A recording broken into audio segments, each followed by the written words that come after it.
Alright, you're a mother. Alright. Because they've just been total tools. Yeah. And sometimes you might know better than them. Yeah.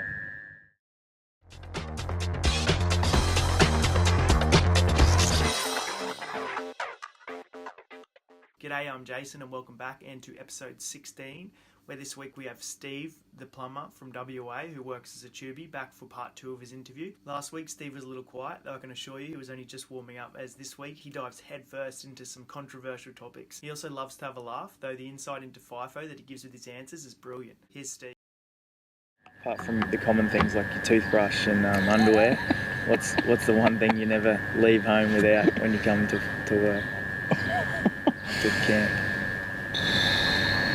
Never leave home like fighting and arguing with your partner. Yeah. That's just one of the key elements. That's You've got to resolve the issue before you go away. Yeah. Otherwise you go to a camp, you're stewing on it, you don't want to be there. Yeah.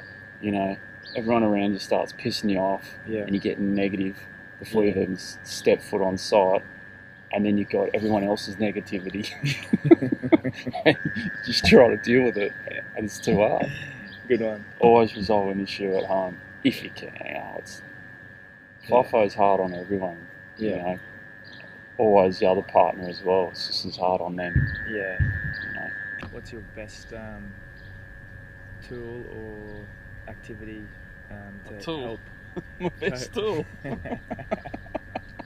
Alright. You're a mother. Alright. Being able to go for a surf like you and I, Yeah. that is definitely mine. Yeah. Is being able to go on a Sunday and go for a surf or a kite surf or Yeah. Get away from work. But I don't really want to say piss because that's what everyone would say, drinking piss. Reading books, keep yourself interested. You've got to find something else. Just like sit and dwell in your room and then all you got is drinking piss. And that's all some guys want to do, and that's cool. You're trying to keep your mind active as well. So you're not going around in that depression kind of state. Yeah. Constantly keep in contact with your family and your mates. Give them a call. Yeah. Make sure you got a good Telstra. Like, what is it? Telstra SIM card or device? Not device. Just device. You got to have good. That is a good point, mate. Yeah. You got to have good internet. Like spend the money. Buy a good toggle or whatever those things. Your thumb drive. Yeah. So that you can be connected to crew and call crew up and just chat to them. Yeah. Make sure you got plenty of credit. On a lot of camps, it's only Telstra, unfortunately. Yeah. But Telstra's really the only one that works. And so make sure you got plenty on that to call crew and just have a laugh. Yeah. Keep them positive. What do you think employees are lacking, maybe? A lot of employees lack people skills. Yeah. But then, for us as well, you've got to get on with them real well. You know, there's no use coming into a job negatively and building up a hatred towards certain people in your crew. Yeah. And then pissing off your bosses, or you just don't get along with them. Yeah, right. If you really can't stand the guy, you've got to get out of that crew. Yeah. If it's possible, and into another crew under another supervisor. Yeah. Because at the end of the day, these guys are your reference. So you have to get on with them and pretty much do what they say. And I haven't always been like that. Yeah. I've always clashed with certain supervisors. Yeah. Because they've just been total tools. Yeah. And sometimes you might know better than them. Yeah. But I've learned some lessons there, and fighting and arguing with them really doesn't get you anywhere. You're best off just doing what they say. Yeah. And if they make the cock-ups, then, that's them. Yeah. Hopefully they don't blame you for it. But really, it's them at the end of the day. Yeah. And if, like you were saying in the past, you have clashed with a few of them. Yeah, Does that cause issues further down the track in the industry for you? Or? it can do. Like nowadays with this, what is it?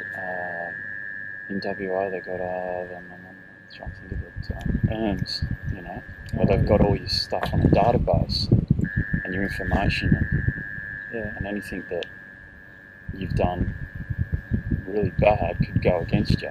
Okay. No one really knows a lot about ERMS. It's just this like secret thing that's they got a database on you, and all the big construction companies in WA mainly all go through that and check out, you know, what you've done, you know, whether your resume lines up with what they've got down on paper. Okay. So, you know, that's another question, isn't it, really? Yeah. You know? So there's no fiddling your resume then? There's no, tweaking up your resume. Yeah. You know, nowadays too, supervisors are doing a evaluation. Evaluation on you, checking, you know, giving you a score. What do you score, mate? Probably low.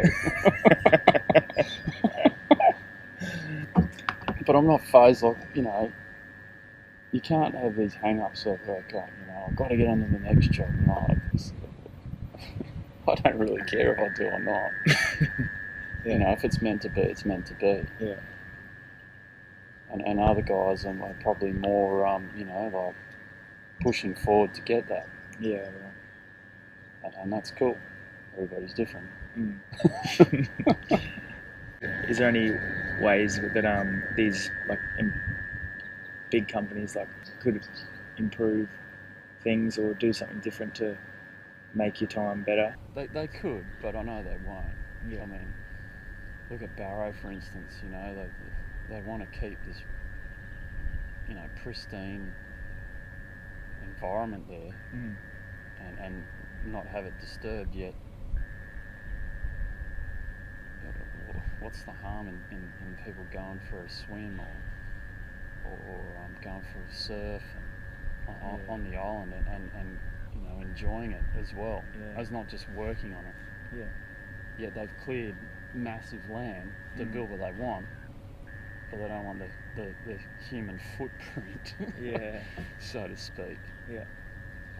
You know, bit of contradiction. it is. Yeah. It really is. Yeah. But you've got to play their game. Yeah. And I did play Barrow's game for a while, and I didn't really like it. It is a hard place to go and work. And again, well, this is something off topic, but you've got to have the right motivation and goal to go and work at a place like that. Yeah. Because there is no outlet outside of camp restriction. Yeah, right. You know, you can't just go off and go, you know, what most men want to do is just get away. Yeah. Just go. They could, but I know they won't.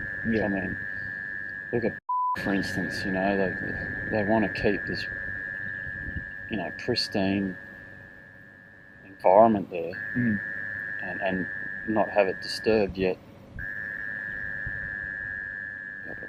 What's the harm in people going for a swim or going for a surf on the island and you know, enjoying it as well, as not just working on it. Yeah. Yeah, they've cleared massive land to build what they want, but they don't want the human footprint, so to speak. Yeah. You know, bit of contradiction. it is. Yeah. It really is. Yeah. But you've got to play their game. Yeah. And I did play game for a while, and I didn't really like it. It is a hard place to go and work. And again, well, this is something off topic, but you've got to have the right motivation and goal to go and work at a place like that. Yeah. Because there is no outlet outside of camp restriction.